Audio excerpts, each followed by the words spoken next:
Hello and welcome to Explained in English. My name is Kai. Today I want to talk about the song Yesterday by the Beatles.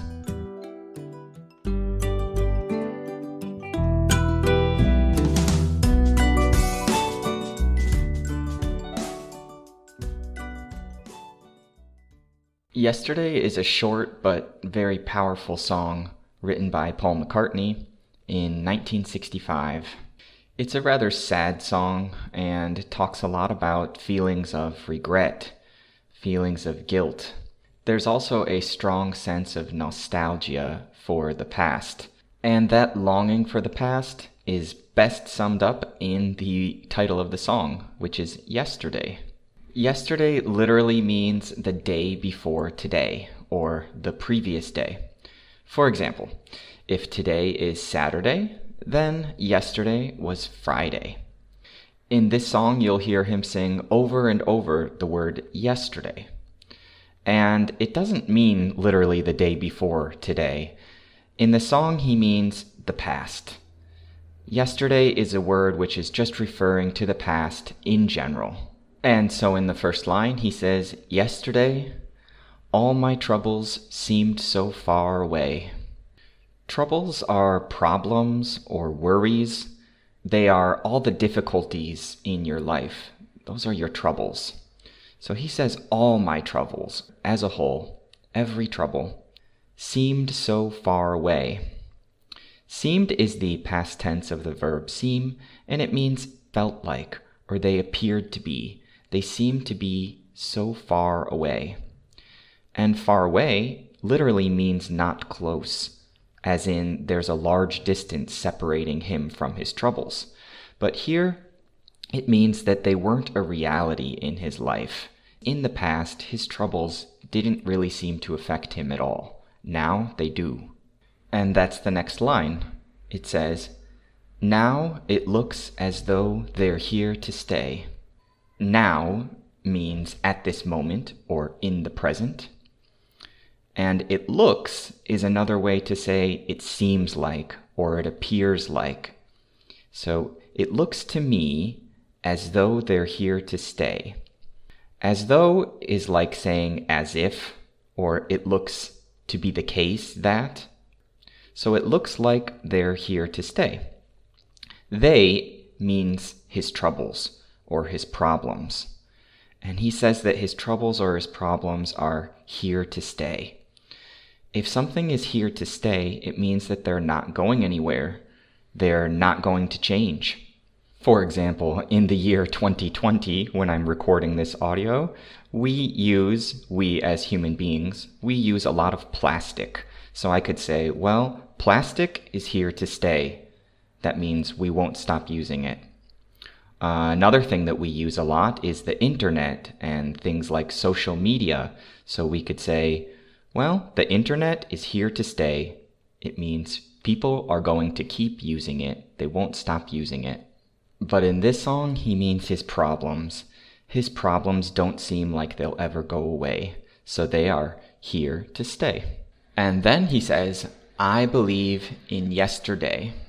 If you believe in something, then you think it is true. You have faith in something. It's kind of similar to knowing something, but you only know it for yourself. So it's kind of like having a very strong opinion on something, where you don't doubt your belief. You don't doubt what you think. I think this is one of the most important lines of the song, because it really shows how he's stuck in the past, how he can't stop thinking about it. What's happening to him now, in the present, doesn't mean anything to him. He's completely preoccupied with the past, and it's where he's putting all of his energy right now. And then begins verse 2 with the word suddenly. Suddenly is a word which shows a sharp change from how things were going in the past. For instance, you could be walking, and then suddenly you trip and you fall. Or you could be in a school classroom and everyone is very loud and noisy and they're talking, and then the teacher enters and suddenly everyone is quiet. So here he says suddenly, "I'm not half the man I used to be." Half is an equal split of something. Another way to say half is 50%. For example, if you have a pizza and you cut it in half, you make a cut down the middle and you get 2 parts, or 2 halves. In this line, he says, I'm not half the man I used to be. This isn't literal. It doesn't mean half of his body, of course. It means that he doesn't feel like who he was in the past. Some part of him is missing. Half of who he used to think he was is gone. It's dead. It died with this relationship that's now over. In this phrase, you can hear, I used to be. So used to means anything that happened in the past but is no longer true. For example, I used to be a student, but now I'm a teacher. Or, I used to live in the United States, but now I live in Italy. He says here, in the past, he used to be a whole person. He used to feel complete. Now he feels like he's not even half of what he used to be. The verse continues, There's a shadow hanging over me. A shadow is a dark image cast on the ground. It happens when light is blocked by some kind of object. So for example, on a sunny day, when you're walking, you can see your shadow on the ground when the sun shines, hits your body, and then projects a shadow onto the ground. Here, the word shadow is symbolic of sadness, or heaviness, or pain, a kind of darkness in his life that's following him around. This line says that his shadow is hanging over him. If something is hanging, it means that it's suspended in the air. For example, you can hang your clothes in the closet, or if you were to climb a tree, you could hang from the branches. Here we have the figurative meaning of hanging.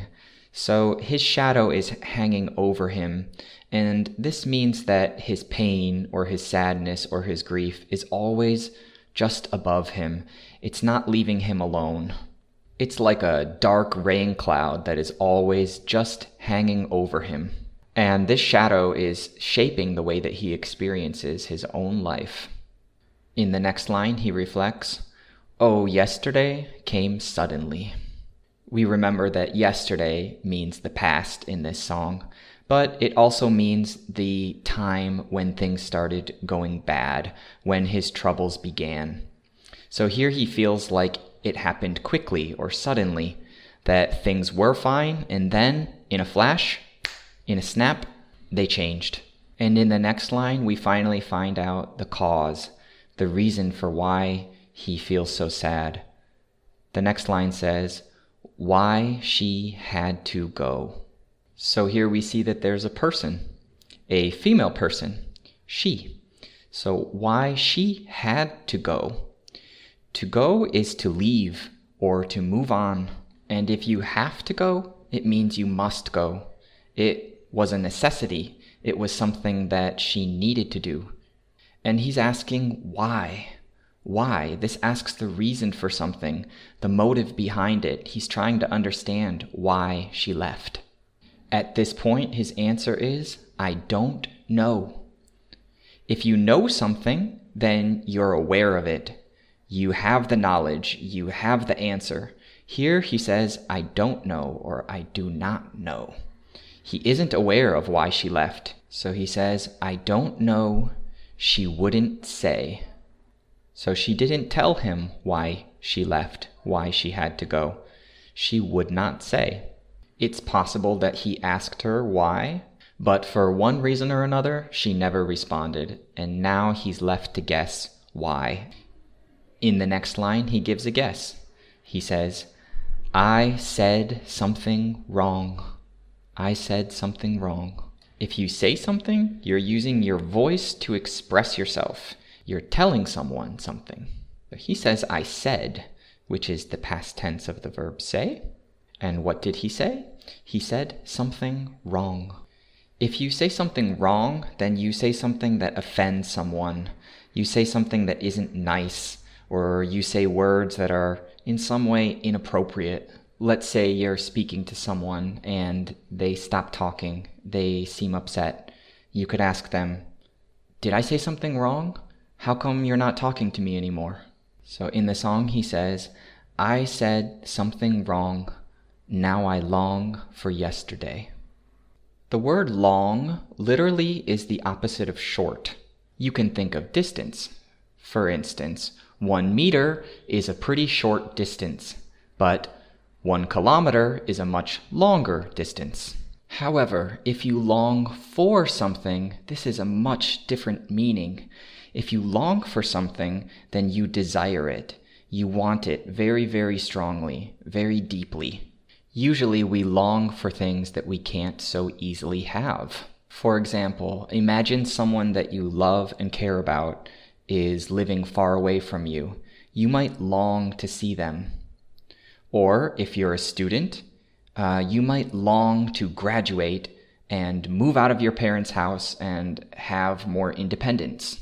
So if you long for something, you have a very strong desire for it. And here he's longing for yesterday.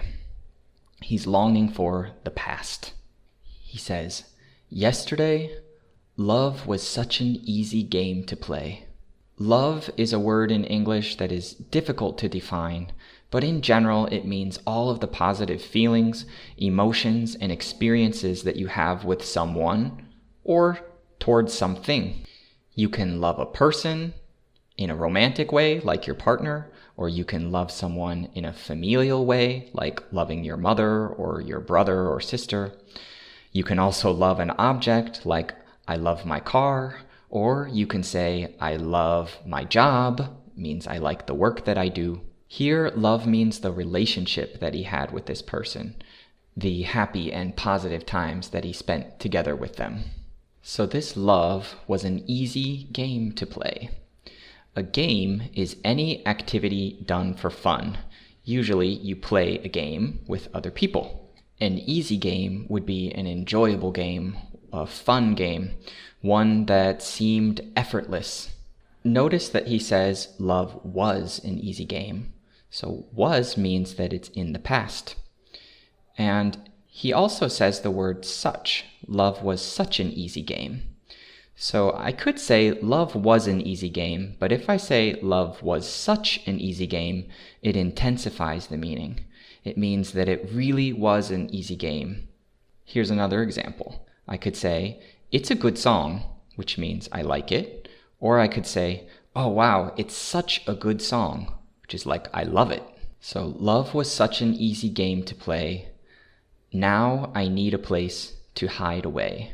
So we're out of the past and back to the present, back to the now. If you need something, you require it. You have to have it. So he needs a place to hide. A place is a location or somewhere where you can go. A place to hide would be somewhere away from view. If you hide, it means that people can't find you. They can't see you. When you don't want to be seen or found, you can hide. So this line evokes feelings of shame or guilt.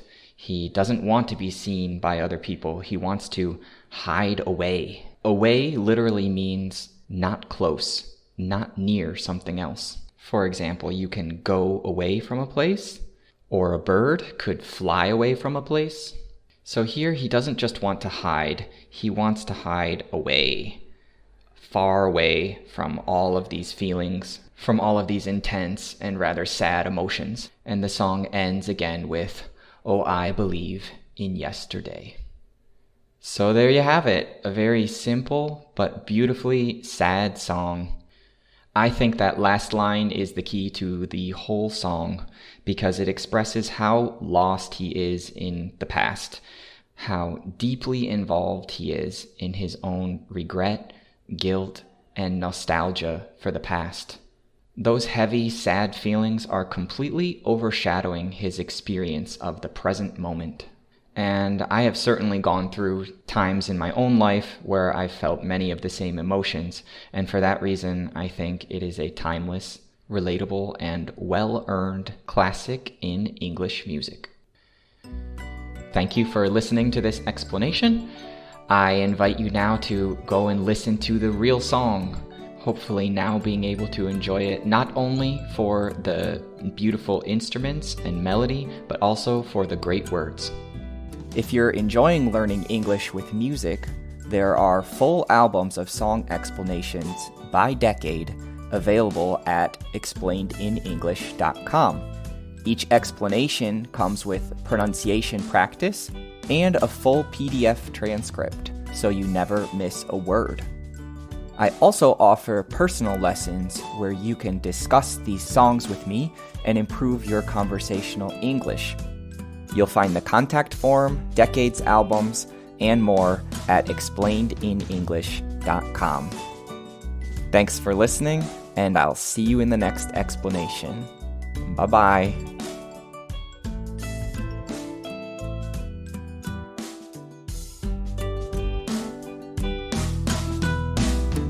Music is on excess.